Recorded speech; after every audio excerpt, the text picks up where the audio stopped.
မင်္ဂလာပါခင်ဗျာ Revolut Burma News Channel ကနေပြီးတော့အော်တိုဘာလ21ရက်နေ့မနက်ပိုင်းရရှိထားတဲ့သတင်းများကိုတင်ဆက်ပေးပါမယ်ပထမဆုံးတင်ဆက်ပေးရမယ့်သတင်းကတော့ကရင်ပြည်နယ်မြောက်ဦးမြို့အနီးမှာရှိတဲ့ကုန်သွယ်ရေးဇုံအတွင်းကိုအကြမ်းဖက်စစ်သား100ကျော်ဟာလေထီးနဲ့ဆင်းသက်နေပြီးတော့လေထီးမပွင့်ပဲတေဆုံးသူများလည်းရှိနေတယ်ဆိုတဲ့သတင်းကိုတင်ဆက်ပေးပါမယ်အော်တိုဘာလ20ရက်နေ့မွန်းလွဲတနာရီခန့်ကစပြီးတော့ညနေအထိကိုအကြမ်းဖက်စစ်သားများကမြောက်ဦးမြို့အနီးမှာရှိတဲ့ကုန်သွယ်ရေးဇုံအတွင်းကိုလေထီးနဲ့9မိနစ်တခါခုန်ဆင်းနေပြီးတော့လေထီးမပွင့်နဲ့အကြမ်းဖက်စစ်သားများတေဆုံးမှုတွေရှိနေကြောင်းမျက်မြင်တွေ့ရှိခဲ့ရတဲ့ဒေသခံပြည်သူများထံကသိရှိရပါတယ်။ Y8 အမျိုးအစားလေရင်ကနေပြီးတော့အကြမ်းဖက်စစ်ခွေးတွေလေထီးနဲ့ဆင်းနေပါတယ်။မြောက်ဦးမြို့သူမြို့သားတွေကတော့ထိတ်လန့်နေကြတယ်။ခွေးတွေကတခါခုံရင်၄កောင်လောက်ပါတယ်။ကုန်သွယ်ရေးဇုံဘက်မှာလို့ထင်ပါတယ်။တနေကုန်ဆိုတော့ဘလောက်အထိလေထီးမပွင့်လဲတော့မသိဘူး။6ယောက်လောက်ကတော့မျက်မြင်လေထီးမပွင့်ဘူးထိုင်ကြည့်နေကြတာလို့ဒေသခံပြည်သူတို့ကပြောဆိုထားပါတယ်။အကြမ်းဖက်စစ်သားများဟာ6ချိန်မြောက်အထိလေထီးခုန်ပြီးဖြစ်ကြောင်း9မိနစ်တခါလူချနေခြင်းဖြစ်ကြောင်းအကြမ်းဖက်စစ်သားများလေထီးနဲ့မခုန်ဆင်းမိကဂျက်ဖိုက်တာ2စီးနဲ့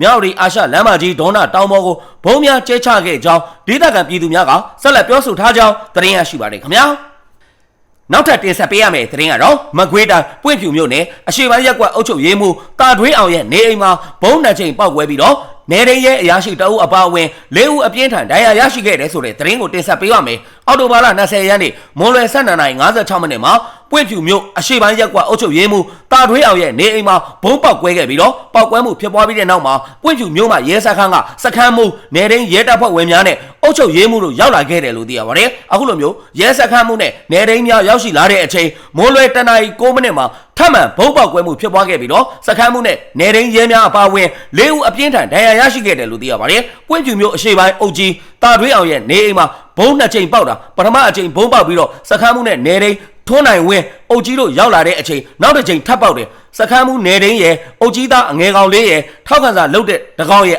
အပါဝင်စုစုပေါင်း၄ကောင်လုံးတရားအပြင်းထန်ရတယ်အုပ်ကြီးတာထွေးအောင်နဲ့သူ့ရဲ့မိန်းမကတော့လွတ်သွားပါတယ်လို့ဒေသနေပြည်သူတို့ကပြောဆိုထားပါတယ်အုပ်ချုပ်ရေးမှူးတာထွေးအောင်ဟာစစ်မှုထမ်းဥပဒေကိုတက်ကြွစွာအကောင့်ထဲဖော်နေသူတအုပ်ဖြစ်ပြီးတော့ရက်ကွက်အတွင်းမှာရှိတဲ့လူငယ်လူရွယ်များကိုစစ်တပ်အတွင်းကိုမတရားထည့်သွင်းစေခိုင်းနေသူဖြစ်တယ်လို့သိရပါတယ်ဘုံပေါက်ကွဲပြီးတဲ့နောက်အကြမ်းဖက်စစ်သားနဲ့ရဲများကင်းပတ်စစ်ဆေးမှုများကိုလှုပ်ဆောင်နေကြကြောင်းသတင်းရရှိပါတယ်ခင်ဗျာ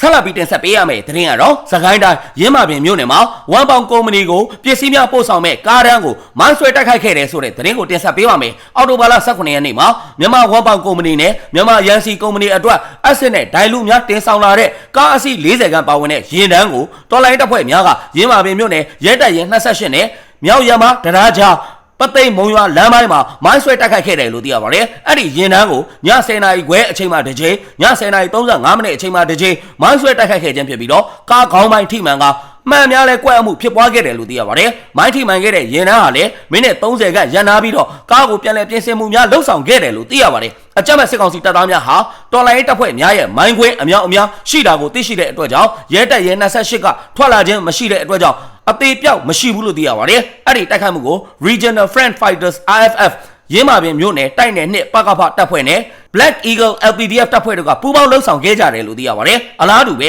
စကိုင်းတိုင်းမုံရွာမြို့နယ်စွမ်းရည်ထက်စီးဆိုင်အနီးမှာအထိုင်ချပြီးတော့စက်ကြီးကောက်နေတဲ့စစ်ကောင်စီတပ်သားများကို drone နဲ့ဘုံကျဲတိုက်ခိုက်ခဲ့ကြောင်း Braveheart Army BHA အဖွဲ့ကတာဝန်ရှိသူတို့ကပြောဆိုထားပါတယ်။အော်တိုဘာလ9ရက်နေ့မှာစွမ်းရည်ထက်စီးဆိုင်အနီးမှာအထိုင်ချပြီးတော့စက်ကြီးကောက်နေတဲ့အကြမ်းဖက်စစ်ကောင်စီတပ်သားများကိုတော်လိုင်းတပ်ဖွဲ့များက drone နဲ့ဘုံကျဲတိုက်ခိုက်ခဲ့ပြီးတော့စစ်ကောင်စီတပ်သားများထိခိုက်ဒေဆုံးမှုရှိမရှိကိုတော့အတိမပြုတ်နိုင်သေးဘူးလို့သိရပါတယ်။၎င်းတိုက်ခိုက်မှုအတွင်းမှာ fixed wing drone နှစ်စီးပျက်စီးဆုံးရှုံးခဲ့ရပြီးတော့ရဲဘော်များအထိကိမရှိဘဲနဲ့ပြန်လည်ဆုတ်ခွာနိုင်ခဲ့တယ်လို့သိရပါတယ်။၎င်းတိုက်ခိုက်မှုကိုမုံရွာခရိုင်တပ်ရင်းအမှတ်24 drone အဖွဲ့ကဦးဆောင်ပြီးတော့တပ်ရင်းအမှတ်24တပ်ခွဲ1စကိုင်းခရိုင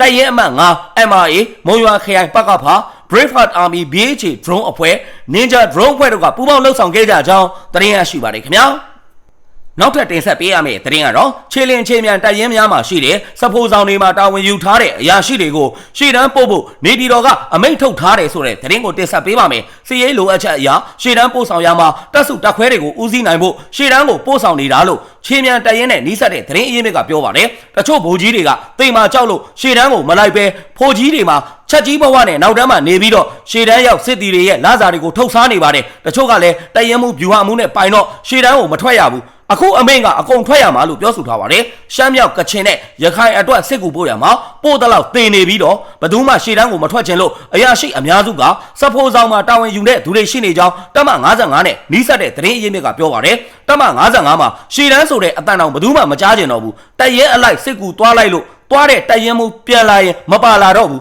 အဲ့ဒါကြောင့်ထမင်းချက်တဲ့တာဝန်ပဲယူကြတာလို့ပြောဆိုခဲ့ပါတယ်စစ်ရေးမှာရှုံးနေလာတဲ့စစ်ကောင်းဆောင်ကအခုနှစ်မှာတိုင်းစစ်ဌာနချုပ်၈ခုနဲ့လေဒါစခန်းဌာနချုပ်တချို့ကိုတန်းပြေစစ်မှုထမ်းမှုထုတ်ပြန်ထားတယ်လို့သိရပါတယ်ဒီလိုမျိုးစစ်ကောင်စီဘက်ကစစ်အင်အားကိုတုံးမြင့်ပြီးတော့တိုက်ခိုက်နေပေမဲ့လက်ရှိအခြေအနေအထိတိုင်းသားလက်နက်ကိုင်းအဖွဲ့တွေနဲ့ PDF ပူးပေါင်းတပ်ဖွဲ့တွေကမျိုးပေါင်း80ကျော်ကိုသိမ်းပိုက်ထားပြီလို့သိရပါတယ်စစ်ရေးမှာရှုံးနေလာတဲ့စစ်ကောင်းဆောင်ကအခုနှစ်မှာတိုင်းစစ်ဌာနချုပ်၈ခုနဲ့လေဒါစခန်းဌာနချုပ်တချို့ကိုတန်းပြေစစ်မှုထမ်းဆောင်ဖို့မတ်လ3ရက်နဲ့စက်တင်ဘာလ2ရက်နေ့မှာညွှန်ကြားထားကြောင်းသတင်းရရှိပါတယ်ခင်ဗျာနောက်ထပ်တင်ဆက်ပေးရမယ့်သတင်းကတော့စကိုင်းတိုင်းရေဦးမြို့နယ်မှာကထိန်ပွဲပြုလုပ်ခဲ့တဲ့အင်ပထိုးရွာအနီးကိုအကြမ်းဖက်စစ်တပ်ကလေကြောင်းနဲ့ဘုံကျဲတိုက်ခိုက်ခဲ့တယ်ဆိုတဲ့သတင်းကိုတင်ဆက်ပေးပါမယ်။အော်တိုဘာလ20ရက်နေ့ညနေ4:14မိနစ်ခန့်မှာပြည်သူများကထိန်ပွဲပြုလုပ်ခဲ့တဲ့အင်ပထိုးရွာအနီးကိုလေကြောင်းကနေပြီးတော့နှစ်ကြိမ်ဘုံကျဲတိုက်ခိုက်ခဲ့တယ်လို့သိရပါတယ်။အဲ့ဒီဘုံသီးနှလုံးဟာအင်ပထိုးစီတာမြေမဲအိုးကျေးရွာ3ရွာကြားမှာရှိတဲ့ချောင်းကူတရာအနီးကိုကြောက်ရောက်ပောက်ကွဲခဲ့ခြင်းကြောင့်ပြည်သူများထိခိုက်မှုတော့မရှိဘူးလို့သိရပါတယ်။ရှမ်းနယ်ကနေတက်လာတဲ့ MiG-29 Fighter တစ်စီးနဲ့ရေဦးနယ်အနောက်ချမ်းမှာရှိတဲ့မနက်ပိုင်းကကထိန်ပွဲကျင်းပတဲ့အင်ပထိုးရွာအနီးစီတာမြေနဲ့မဲအိုးရွာကြားချောင်းကူတရာအနီးကိုကျသွားတယ်။ပြည်သူတွေထိခိုက်မှုတော့မရှိခဲ့ဘူး။ချောင်းကူတရာအနီးမှာတလုံးကြတယ်။ချောင်းထဲကိုတလုံးကြတယ်လို့ရေဦးအခြေပြု People's Defense Comrade ပြန်ကြားရေးတာဝန်ခံထူးခန့်စောအမေသားကပြောဆိုထားပါတယ်။သတင်းကြွတစောင်းလုံးကာလအတွင်းမှာပြည်သူများအနေနဲ့လူစုလူဝေးများဖြစ်စေတဲ့ပွဲတော်များကျင်းပပြုလုပ်ခြင်းကထိန်ခင်းခြင်းများချင်းခတ်ပွဲများပြုလုပ်ခြင်းများကိုအထူးသတိပြုရှောင်ရှားကြရန်ရေဦးအခြေပြု People's Defense Comrade ပြန်ကြားရေးတာဝန်ခံထူးခန့်စောအမေသားကထပ်မံပြောဆိုထားကြောင်းသတင်းရရှိပါတယ်ခင်ဗျာနောက်ထပ်တင်ဆက်ပေးရမယ့်သတင်းကတော့ရှမ်းပြည်နယ်မြောက်ပိုင်းလာရှိုးမြို့သိမ်းတိုက်ပွဲအတွင်းကဖမ်းဆီးရမိခဲ့တဲ့စစ်တုံးမှမိသားစုဝင်32ဦးကိုပြန်လွှတ်ပေးလိုက်တယ်ဆိုတဲ့သတင်းကိုတင်ဆက်ပေးပါမယ်။အော်တိုဘာလ16ရက်နေ့က MNDAA ရဲ့နိုင်ငံရေးဌာနမှလာရှိုးအလုပ်အဖွဲ့ဟာမင်းအောင်လှိုင်အာဏာသိမ်းတပ်စစ်တုံးမှရဲ့မိသားစုဝင်တချို့ကိုနေရက်ကိုပြန်နိုင်ကြောင်းပြောဆိုစည်းရုံးခဲ့ပြီးတော့မိသားစုဝင်32ဦးကိုအော်တိုဘာလ19ရက်နေ့မှာစစ်ဘေးကြားခံဇုံကိုဘေးကင်းစွာပို့ဆောင်ပြီးတဲ့နောက်မဟာမိတ်တပ်ရဲ့ရှေ့တန်းအရာရှိများနဲ့စစ်သားများကအာဏာသိမ်းတပ်ရဲ့ထိန်းချုပ်နယ်မြေများကိုမော်တော်ယာဉ်များနဲ့တွာလာနိုင်ရန်စီစဉ်ပေးခဲ့တယ်လို့သိရပါတယ်စစ်တုံးပန်းများကိုထိန်းသိမ်းထားတဲ့အချိန်အတွင်းမှာရိုက်နှက်ညှဉ်းပန်းနှိပ်စက်ခြင်းသို့မဟုတ်စစ်တုံးပန်းများရဲ့စိတ်ဓာတ်ရေးရာကိုစော်ကားခြင်းများလုံးဝမပြုလုပ်တာဟာမဟာမိတ်တပ်ရဲ့အမြဲတမ်းလိုက်နာကျင့်သုံးရမယ်ဦးစားပေးကောင်းမွန်စွာဆက်ဆံရေးမူဝါဒကိုအသေးစိတ်ရှင်းလင်းပြောပြခဲ့ပြီးတော့စစ်တုံးပန်းများကိုစိတ်ချလက်ချနဲ့ထားခဲ့ကမိသားစုဝင်များနေရက်ပြန်နိုင်သည်ကိုတောင်းဆိုခဲ့ခြင်းဖြစ်ကြောင်းသိရပါတယ်အခုလိုမျိုးစစ်တုံးပန်းမိသားစုဝင်များနေရက်ပြန်နိုင်ရေးအတွက်မဟာမိတ်တပ်ရဲ့ရှေ့တန်းအရာရှိများနဲ့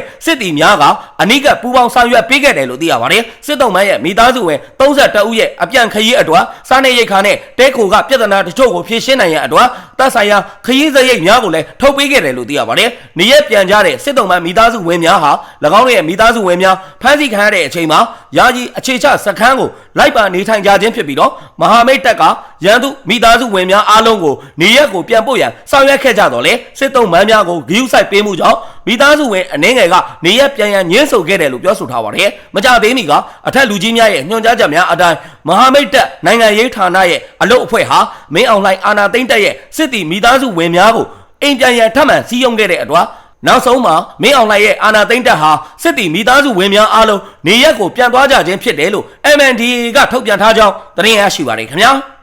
အခုလိုမျိုးမြန်မာတနိုင်ငံလုံးမှာဖြစ်ပွားနေတဲ့စီးရေးသတင်းနိုင်ငံရေးသတင်းများကိုအချိန်ပေးပြီးတော့နားဆင်ပေးတဲ့အတွက် Revolut Burma News Channel ကနေပြီးတော့အထူးပဲကျေးဇူးတင်ရှိပါတယ်ခင်ဗျာ